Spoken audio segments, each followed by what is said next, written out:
शुक्लाम्बरधरं विष्णुं शशिवर्णं चतुर्भुजं प्रसन्नवदनं ध्यायेत् सर्वविघ्नोपशान्तये अचतुर्वदनो ब्रह्मा विबाहुरपरो हरिः अभारलोचनः शम्भुर्भगवान् बादरायणः शङ्कारूपेण मच्चित्तं पङ्कीकृतमभूद्यया किङ्करीयस्य सा माया शङ्कराचार्यमाश्रयेत् गणपतिगुरुमेकं सच्चिदानन्दरूपं विबुधनिवहसेव्यं योगमार्गाधिरूढं शरणमुपगतानाम् आर्तिसङ्घाद्रिवज्रं मम हृदयनिवासं भक्तिनम्रो नमामि। ఉభయ జగద్గురులకు శ్రీ గణపతి సచ్చిదానంద స్వామి వారి పాదాలకు నమస్కారం చేసుకుంటూ ఇవాళ నేను మారుతి మహోదయ నేర్పించిన దాని నుంచి యథాశక్తి యథామతి నాకు అర్థమైనంత వరకు కనకధార స్తోత్రం గురించి మాట్లాడాలనుకుంటున్నాను. మొదటిగా మనకి శంకరాచార్యుల బాల్యం అదంతా ఎలా జరిగిందో మనకి తెలుసు. తన్ని చైల్డ్ ప్రాడజీ అని ఇప్పుడు ఆధునిక భాషలో అంటూ ఉంటారు. తన 8 ఏళ్ల వయసుకే వేదాలు శాస్త్రాలు అన్నింటినీ అధ్యయనం చేశారు. కానీ ఈ కనకధార స్తోత్రం అనేది ఆయన మొదటిగా రచించిన ఒక స్తోత్రము. దాని పూర్వ కథ ఏంటంటే ఆయన ఉపనయనం జరిగింది. ఆయన భిక్షాటన పర్యటన చేస్తూ గురుకులంలో గురుగారి దగ్గర వేదము శాస్త్రం అధ్యయనం చేస్తూ భిక్షాటన చేస్తుంటారు. మనకి శాస్త్రం చెప్తూ ఉంటుంది, బ్రహ్మచారి సప్త అష్టౌ గృహౌ అంటే బ్రహ్మచారి భిక్షాటన పర్యటన చేసేటప్పుడు 7 గృహాల్లో భిక్షాటన చేయాలి. ఆ 7 గృహాల్లో కానీ ఏదన్నా భిక్ష దొరకకపోతే 8వ గృహానికి వెళ్ళి ఆయన భిక్షాటన చేస్తారు. ఇంకా సన్యాసులకు 5 ఇళ్ళు అని అలాగా తగ్గుతూ వస్తూ ఉంటుంది. అలాగే శంకరాచార్యుల కథలో ఎలా ఉంటుందంటే ఆయన 7 ఇళ్ళకి వెళ్తారు. ఆయనకి ఆ 7 ఇళ్లలో ఏమీ ఆహారం దొరకకపోతే ఆయన 8వ ఇంటికి వెళ్తారు. అక్కడ దరిద్ర బ్రాహ్మణిని కలుస్తారు. ఆయన దారిద్ర్యము అనుభవించే బ్రాహ్మణిని కలుస్తారు. ఆయన అక్కడ ఆయన భవతి భిక్షాందేహి అన్నప్పుడు శంకర విజయంలో ఒక శ్లోకం ఉంటుంది. ఆవిడ చెప్పింది, విధినా ఖలు వంచితా వయం వితరీతుం వటవేన శక్నుమః అపి భైక్షమకించనత్వతో ధిగిదం జన్మ నిరర్థకం గతం. ఈవిడ బ్రాహ్మణి, మామూలు బ్రాహ్మణి స్త్రీ కాదంటే ఆవిడ చెప్పిన మాటల ప్రకారం ఆవిడ ధర్మం తెలిసిన ఆవిడ అని అర్థమవుతుంది. అంటే ఇక్కడ 7 గృహాల్లోకి వెళ్ళి ఆయనకి భిక్ష ఏమీ దొరకలేదు. కానీ ఈవిడకేం తెలుసు, ఆయన భవతి భిక్షాందేహి అని అడిగినప్పుడు ఆవిడ చేయవలసిన ధర్మం ఏంటంటే వటువుకి ఖచ్చితంగా ఏది దొరికితే అది ఇవ్వడము. అది ఆవిడకి తెలిసిన ధర్మము, ఆవిడ ఇక్కడ పాటిస్తుంది. కానీ ఆవిడ ఉన్న స్థితి ఎలాంటివంటిది, విధినా ఖలు వంచితా వయం వితరీతుం వటవేన శక్నుమః.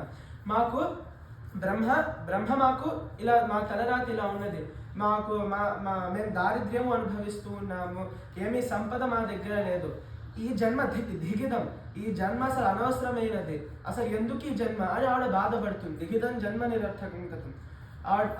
శంకరాచార్యులు కరుణాపాత్రుడు 5 ఏళ్ల వయసులోనే ఉన్న ఆయన, కొంతమంది పండితులు 8 ఏళ్ల వయసు అని అలా జరుగుతూ ఉంటాయి వాదాలు. కానీ అది అంతా అనవసరమైన మాట. ఇక్కడ మనం 5 ఏళ్ళని అనుకుందాం. ఆయన 5 ఏళ్ళు వయసు ఉన్నప్పుడు ఆయన మొదటి స్తోత్రము కనకధార స్తోత్రం రాస్తారు. కరుణాపాత్రులయ్యి శంకరాచార్యులు అక్కడ శంకర దిగ్విజయంలో ఒక పంక్తి వాడతారు, పదచిత్రేర్ నవనీత కోమలైది. ఆ కనకధార స్తోత్రంలో ఆ పదాలు ఎలాగుంటాయి, నవనీత కోమలైది. నవనీతం అంటే వెన్న అంత మృదువుగా ఉంటాయి ఆ పదాలు. అంటే అంత మన హార్ట్ వెల్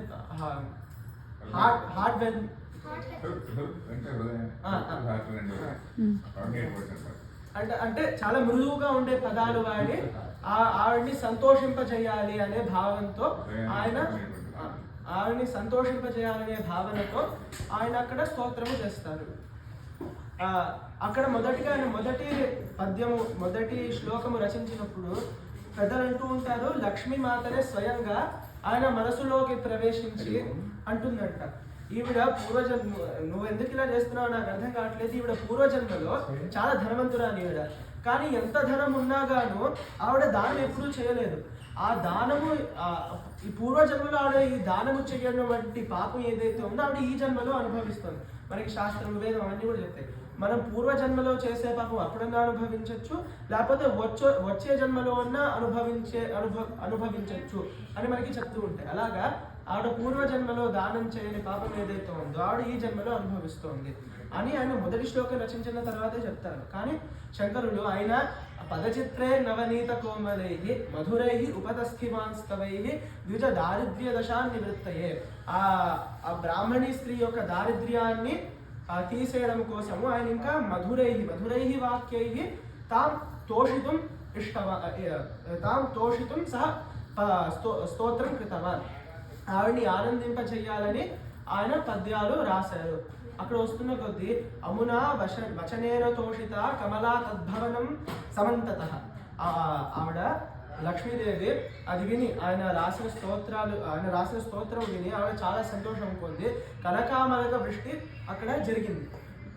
ఇక్కడ ఇంకో కథ ఏంటుంటుందంటే బ్రాహ్మణ స్త్రీ ఆ వటువుకి ఇంట్లో దొరికిన ఒక ఉసిరికాయ ఇస్తుంది అని.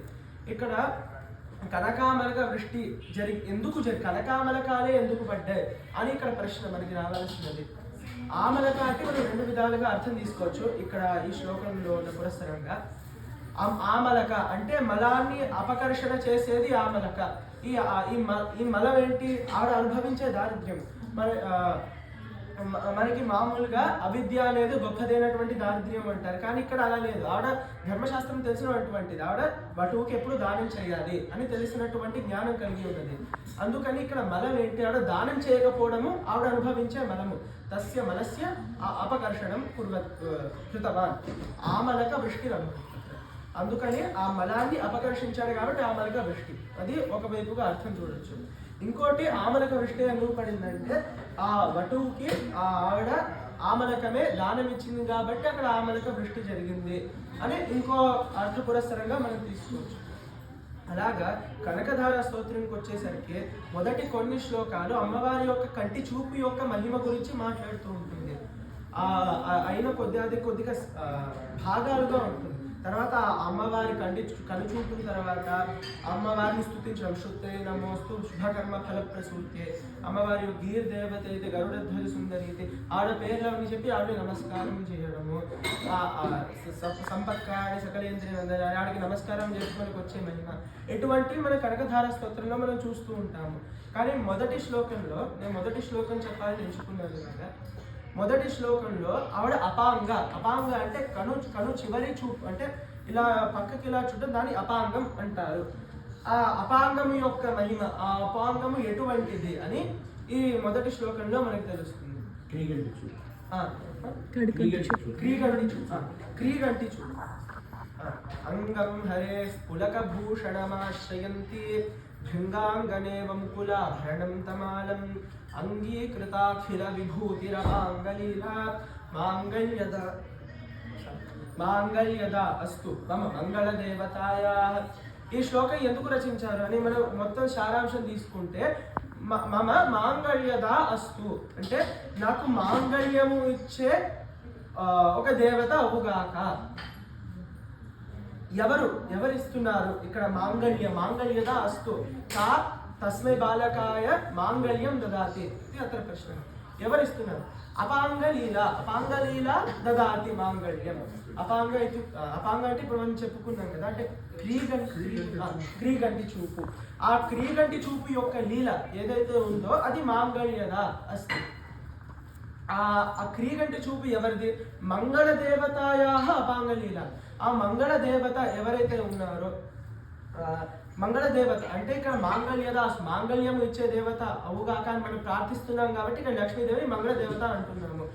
ఇంకోటి మనం చూసుకుంటే మనకి సౌందర్యలహరిలో కూడా భవానిత్వం దాసేమయి వితర దృష్టిం సకరుణాం ఇది స్తోత్రం వాంఛన్ కథయతి భవానిత్వం దైవత్వం తస్మై దిశసి నిజ సాయుజ్య పదవి ముకుంద బ్రహ్మేంద్ర స్ఫుటమకుట నీరాజిత పద. అక్కడ భక్తుడు అత్యంత భక్తితో ఆడికి నమస్కారం చేసి భవానిత్వం నేను నువ్వు అవుగాక అని ప్రార్థిస్తాడు. అదే ఏదో చెప్పబోయి నువ్వు నాకు ఇవన్నీ ఇవ్వుగాక అని అడగబోయి నువ్వు అవుగాక అని ఆయన భక్తితో ఆయన ఏం చెప్పలేకపోయి భక్తి పారవశ్యంలో భవానిత్వం అని అన్నారు ఆయన. దాని వలన ఆయన భక్తిపూర్వకంగా అన్నారు కాబట్టి ఆయనకి ఆ ముక్తి పొందేశారు. ముకుంద బ్రహ్మేంద్ర స్ఫుటమకుట నీరాజితం. అక్కడ విష్ణు, బ్రహ్మ, రుద్రుడు వీళ్ళందరూ ఆయనకి నమస్కారం చేస్తున్నారు. అలాగే మాంగళ్యద ఈ అమ్మవారు సద్యప్రదాతి. మనం భక్తితో ఒకసారి నమస్కారం చేస్తే ఆవిడ మనకి ఈ లోకంలో అనుభవించేటువంటి మాంగళ్యం అంతా ఇస్తుంది.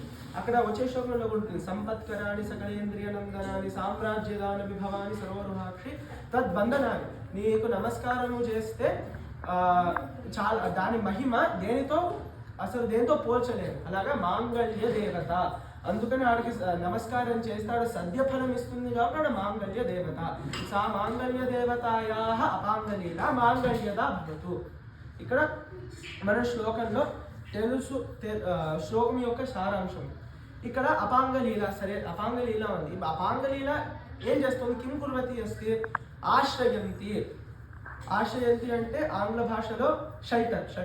ఆశ్రయంతి అస్తి కుత్ర కం ఆశ్రయంతి అస్తి ఇత్యత్ర ప్రశ్న. హరేః అంగం ఆశ్రయంతి అస్తి. హరి యొక్క అంగాన్ని ఆశ్రయిస్తూ ఆవిడ క్రీగంటి చూపులు ఉన్నాయి. ఇక్కడ హరి అని ఇక్కడ పదం శంకరాచార్యులు వేశారు. ఇక్కడ ఆయన మహత్వ కవిత్వ పడుత్వ సంపదలు తెలుస్తుంది. హరి అంటే మామూలుగా హరి అని ఎందుకు ఆయన పేరు ఇచ్చారు? విష్ణు లేకపోతే అమరకోశంలో ఇతర నామాలన్నీ పెట్టారు కదా విష్ణుమూర్తికి. హరి అంటే ఎవరు? అపహరించేవాడు హరి. హరతి ఇది హరి. ఇక్కడ ఆయన ఏం చేస్తున్నారు? అమ్మవారి యొక్క క్రీగంటి చూపును ఆయన అపహరిస్తున్నారు కాబట్టి ఇక్కడ ఆయన హరి. హరేహే అంగం సా అపాంగలీల ఆశ్రయంతి అస్తి. ఈ హరి యొక్క అంగం ఎటువంటిది? పులక భూషణం. ఈ పులక ఆనందం అనే భూషణము కలిగి ఉన్నది హరి యొక్క శరీరము. ఇటువంటి హరి యొక్క శరీరాన్ని సా అపాంగలీల ఆశ్రయంతి అస్తి. ఇప్పుడు శంకరాచార్యులు, కాళిదాసులు వీళ్ళందరూ ఉపమానాలు ఎక్కువ వాడుతూ ఉంటారు. శంకరాచార్యులు ఉపమానం లేకుండా ఒక్క శ్లోకం కూడా మనం ఎప్పుడు చూసింది లేదు. అందుకని భృంగాంగనేవ ముకులాభరణం తమాలం. తమాల వృక్షముకి ముకులం అంటే మొగ్గ. తమాల వృక్షము యొక్క మొగ్గని ఎలాగైతే భృంగాంగన స్త్రీ తేనెటీగలు ఎలాగైతే దాన్ని ఆశ్రయించుకుంటూ ఉంటాయో అలాగా అమ్మవారి యొక్క క్రీగంటి చూపులు హరి అంటే విష్ణుమూర్తి యొక్క శరీరాన్ని ఆశ్రయిస్తూ ఉన్నాయి. ఈ అమ్మవారు ఎటువంటిది? అంగీకృతాఖిల విభూతిరపాంగలీల. ఈ అఖిల ఈ విశ్వ జగత్తు అంతా ఆవిడలోనే కలిగి ఉన్నది. అటువంటి అమ్మవారి యొక్క క్రీగంటి చూపులు హరి యొక్క అంగాన్ని ఆశ్రయిస్తూ ఉన్నాయి. అటువంటి చూపులు నా కేసు కూడా కొద్దిగా చూస్తే నాకు కూడా మాంగళ్యప్రదం అవుతుంది. మాపి తత్ అపాంగలీల మాంగళ్యదా భవేత్ అని ఇక్కడ శ్లోకంలో మనకి శంకరాచార్యులు అని ఇక్కడ అందించారు. ఈ కనకధార స్తోత్రం మనం గనక పఠిస్తే మనకి మాంగళ్యద భవతి. మాంగళ్యద అంటే ఎప్పుడు మాంగళ్యం అంటే ధనము, సంపద, సౌభాగ్యం ఇవే కాదు. మాంగళ్యం అంటే మనం పొందే విద్య కానీ ధనము కానీ మనం చేసే పుణ్యాలు ఇవేవైతే ఉన్నాయో అవన్నీ మాంగళ్యమే. ఇవి మనం పుణ్యాలు చేసినా మనం ఏదైనా దానం చేసినా దాని యొక్క సత్ఫలితం అనుభవించేది మనమే. అలాగా ఆవిడికి నమస్కారం చేసుకుని మమ మాంగళ్యదా భవతు అని ఆవిడికి ప్రార్థించుకుంటూ ఇక్కడ వాటికి కనకధార స్తోత్రం ఉంది. ఇక్కడ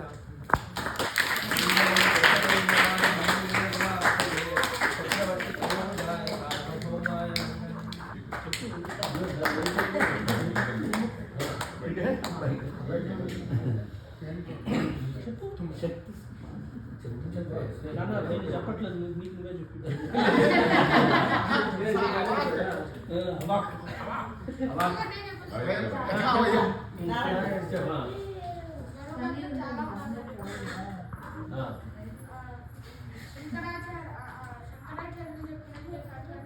వేరే కవులు చెప్పినట్టే కాదు కానీ వరుణానికి అర్థమైనట్టు కూడా చెప్పాడు.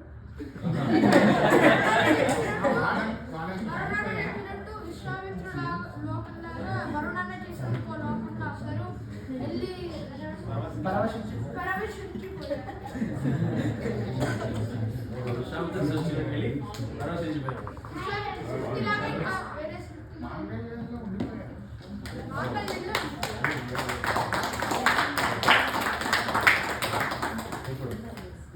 అనంతరం